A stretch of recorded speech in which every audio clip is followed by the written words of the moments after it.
জীবনের পথে বাধা যতই বড় হোক, স্বপ্ন যদি দৃঢ় হয় তবে কিছুই অসম্ভব নয়। এ কথাটির জীবন্ত প্রমাণ নুরফিজা হক নৌরিন। জন্ম থেকেই একটি পা নেই তার, কিন্তু নাচের মঞ্চে তাকে দেখে তা যেন অনুভবই হয় না। নিজের সীমাবদ্ধতাকে জয় করে নৌরিন এখন সারা দেশের অনুপ্রেরণার নাম। ইউটিউব দেখে নিজে নিজে নাচ শেখা এই মেধাবী শিশু সম্প্রতি নতুন কুড়ি 2025-এর সেরা 10 প্রতিযোগীর মধ্যে প্রথম স্থান অর্জন করেছে। তার এই সাফল্যে খুশি তার বিদ্যালয়ের শিক্ষকরা, উৎসাহিত সহপাঠীরাও।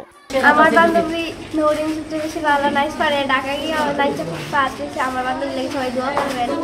আমরা আসলে খুব খুশি, টিচার হিসেবে আমরা গর্বিত যে আমরা নৌরিনের মতো শিক্ষার্থীকে আমরা পড়াইতে পারছি এবং তাকে আমরা আত্মবিশ্বাসী করে গড়ে তুলতে পারছি। এটা হচ্ছে শিক্ষক হিসেবে আমি নৌরিনকে নিয়ে অনেক গর্বিত। মা আসমা বেগম বলেন, জন্মের পর যখন জানলাম ওর এক পা নেই, খুব কষ্ট পেয়েছিলাম, কিন্তু ওর উদ্যমে সেই কষ্ট ভুলে যাই। জন্মের পর সাথে সাথে আমি হয়তো জানতে পারছি না ওর অবস্থাটা, একদিন পরে জানতে পারছি তার যে একটা পা নাই। তারপর আমার মেয়ে আস্তে আস্তে স্বাভাবিকভাবে সে বড় হয়েছে।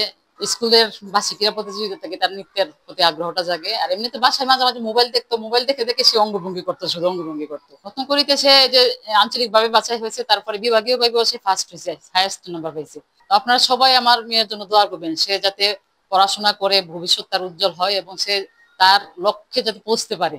সুনামগঞ্জের এই ছোট্ট মেয়েটির নাচ এখন শুধু তার জেলার নয়, সারা দেশের গর্ব। নৌরিন প্রমাণ করেছে স্বপ্নের পথে মনই সবচেয়ে বড় শক্তি।